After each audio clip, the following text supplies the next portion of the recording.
достар, бүгінгі массаж сабағы дренажный массаж. Бұны сіздерге көрсеттім, мен Сексенбаев Нұрәлі. Енді дренажный массаж кімге жасалады? Пневмония кезінде, бронхта проблемалар бар кісілерге, жаңа астма дейміз, созылмалы хронический бронхит дейміз. Сосын одан кейін ковид кезінде ең танымал болған массаж, өткен көп сұраныста өкпеде қақырық шығара алмай жатқан кісілерге көмектесесіздер. Үлкен возрасттағы кішкентай балаларда көп сұраныста болады. Енді бұл қалай жасайды? Бірнеше техникасы болады. Кәдімгі массаждағыдай техника.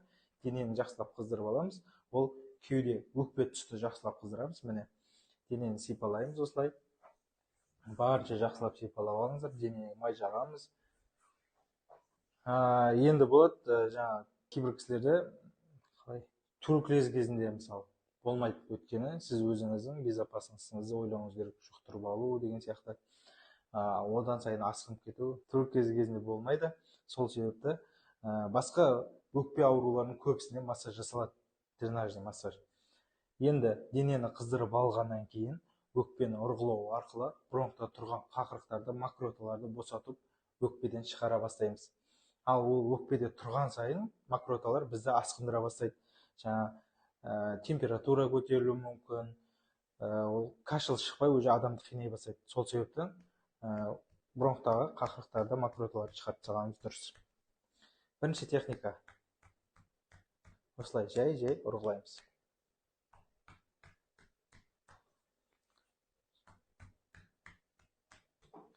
Қабырға үстін ғана ұрғылаймыз. Төменгі екі қабырғаны ұрғыламаймыз, жоғарғы жағында, қолдың осы бөлігінде. Лопаткадан кейін бір алақан, осы бөлікте ғана жұмыс жасаймыз. Сәл ғана может жылытсақ болады. Мына жерде екі саусақтағы қалды. Ары қарай төмен қарай уқаласақ, уже бүйректің тұсын ұрғылауға болмайды. Мына жерде екі қабырға бізде бекітілмейді, сол себепті ол жұмсақ қабырғалар болғандықтан оларды да қатты ұрғылауға болмайды.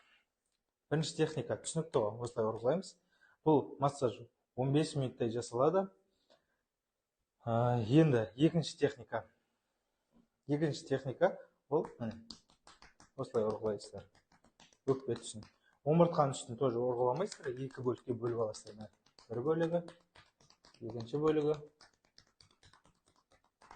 Екі қолыңызды екі жақтан ұрғылай берсеңіздер болады. Одан кейін үшінші техника, қолды осылай жұмып аламыз.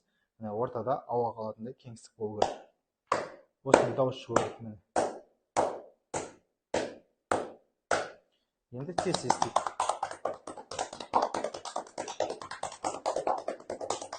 Шапалақта бұрмаймыз, былай қолды осылай жұмып. Былай отырсаңыз, ол пациентке қатты тиеді, бір жағынан жағымсыз ол. Наоборот, арқаны ашытып жібереді. Сол себепті осылай ұрамыз.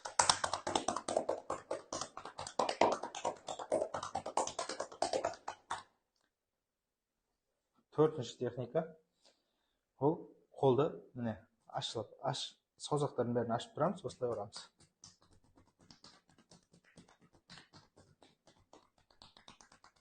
Әр техникадан кейін денені сипалап, шамал босатып отырасыз.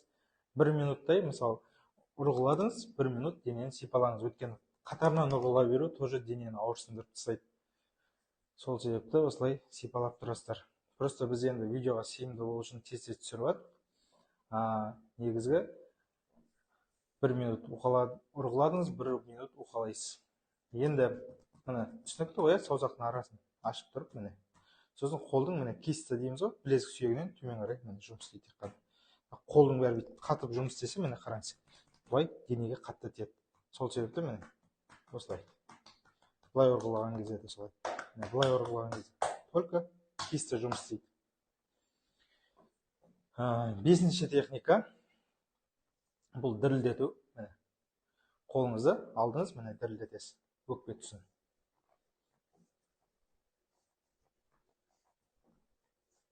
Екі қолмен істесеңіздер де болады.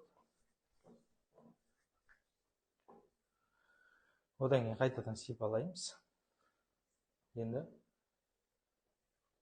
одан кейін техникада саусақтармен ұрғылаймыз.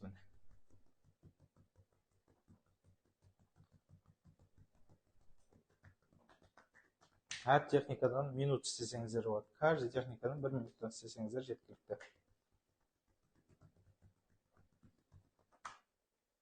Қайтадан сипалаймыз. Енді келесі техника, өкпеге терең тыныс аласыз. Пациенттен терең тыныс алуын сұраймыз. Терең тыныс алыңыз.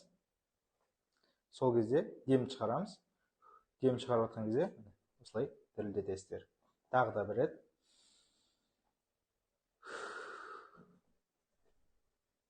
Тағы бір рет.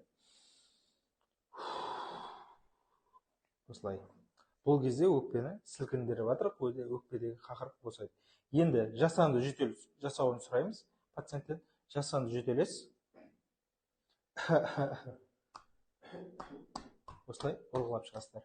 Жасанды жөтеліп отқан кезде де ұрсаңыздар, өкпедегі қақырықты шақырасыздар. Жасанды жөтелу арқылы қақырықты шақырамыз. Осылай массажды аяқтаймыз. Массажды аяқтар алдында осылай жақсылап сипалап денені босата бастаймыз. Өйткені ұрғылағаннан кейін дене ауырсынып қалады. Осылай жақсылап сипалаймыз. Одан кейін пациенттің үстін жақсылап сүртіп береміз. Ем болсын. Бүгін осымен дренажды массаж бітті. Келесі сабақта жолыққанша.